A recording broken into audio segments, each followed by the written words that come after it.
Patrick Vieira reveals what it's really like working under Sir Jim Ratcliffe, who sacked him in 2020, in warning to Erik ten Hag ahead of £1.4 billion Man United arrival. Patrick Vieira believes Erik ten Hag will enjoy working under Sir Jim Ratcliffe as he praised the soon-to-be Manchester United minority stakeholder.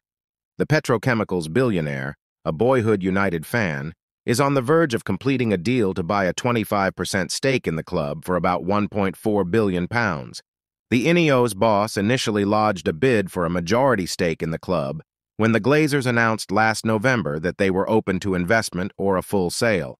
But after a prolonged impasse, Ratcliffe submitted an adjusted offer for a minority stake in the club in the first step in what is being viewed as a staged buyout.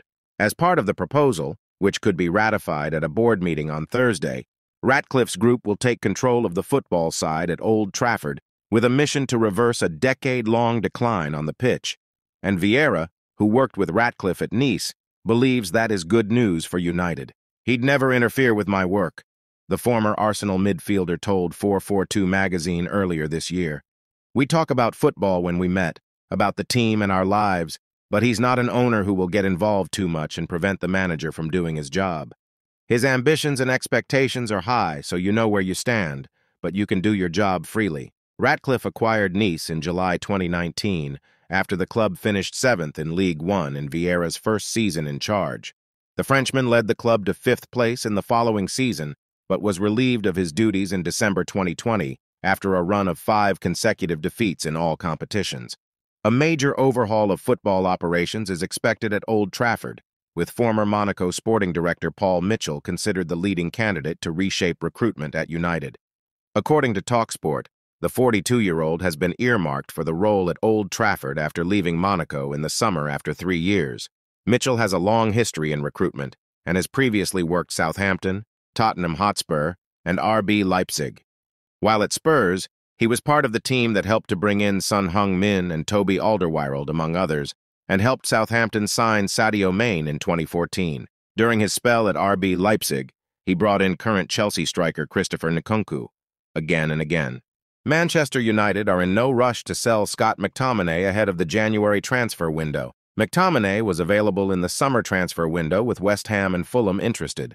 However, a move did not materialize as the Hammers and the Cottagers held on to Lucas Paqueta and Joao Palhinha, respectively.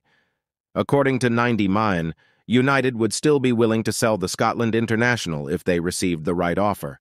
However, the Red Devils are in no rush now after the 26-year-old's match-winning goals against Brentford. Meanwhile, Sir Jim Ratcliffe questioned Manchester United's recent transfer policy during his visit to the club in March, with the prospective new minority owner citing the previous summer's acquisition of Casemiro as an example of what he views as questionable recruitment. Ratcliffe, whose bid to purchase 25% of the club is expected to be voted on during a board meeting on Thursday, believes United run a productive commercial operation, but that investment in the squad could be markedly improved.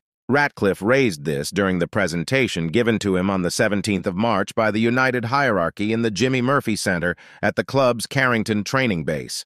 Richard Arnold, the chief executive, and John Murtough, the football director, were among those in attendance.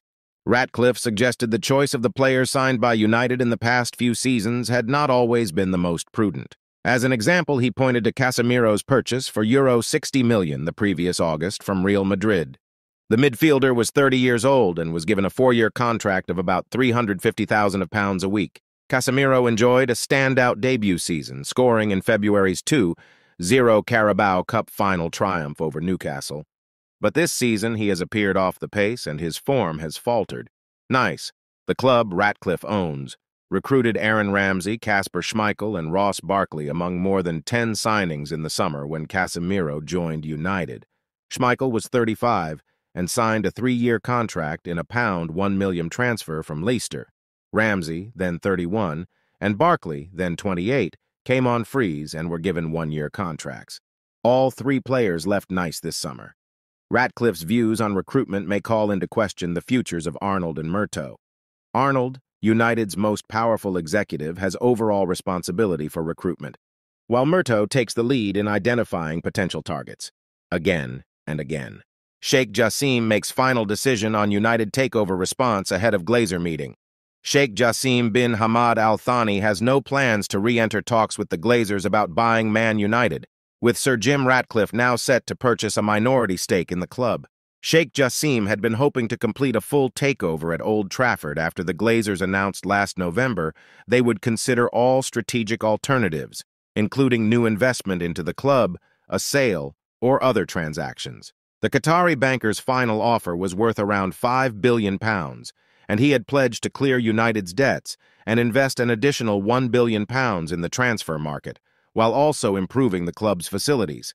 In a statement released after his first bid, a spokesperson said, "The bid plans to return the club to its former glories both on and off the pitch, and above all, will seek to place the fans at the heart of Manchester United Football Club once more. The bid will be completely debt-free via Sheikh Jassim's 9-2 Foundation, which will look to invest in the football teams, the training center, the stadium and wider infrastructure, the fan experience, and communities the club supports. The vision of the bid is for Man United to be renowned for footballing excellence and regarded as the greatest football club in the world." However, he pulled out of the race on Saturday after failing to reach an agreement following another round of talks. Rain Group, the New York investment banking firm tasked with carrying out the process on behalf of the Glazers, were informed of his decision, and journalist Fabrizio Romano reports that he has no current plans to change that. Meanwhile, Sheikh Jassim bin Hamad Al Thani could launch a bid to buy Tottenham after withdrawing his United takeover offer. Sheikh Jassim is understood to have submitted a £5 billion offer to purchase United in full, which he has now withdrawn after months of stalemate. Sir Jim Ratcliffe is now set to buy a 25% stake in the club for around £1.4 billion. And now the Sheikh could turn his attention to Spurs, report the Mirror. Paris Saint-Germain owner Nasser Al-Khelaifi is believed to have played a role in Sheikh Jassim's United bid, and the pair could link up once again to discuss a move for the North Londoners. Qatar have held a long-term interest in Tottenham, while the Qatari banker has always eyed Spurs as an alternative to United should his bid fail, which it now has, again and again. Casemiro is back in Brazil training ahead of their clash against Uruguay tomorrow.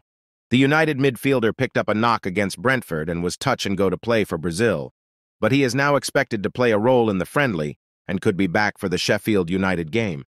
Meanwhile, Man United senior staff have been left stunned by the takeover U-turn, reports Sun Sports' Neil Custis. United employees had been gearing up for a full buyout of the club this month by Sheikh Jassim bin Hamad Al Thani. A number of staff had even been told not to book any annual leave for this month to help see the takeover through.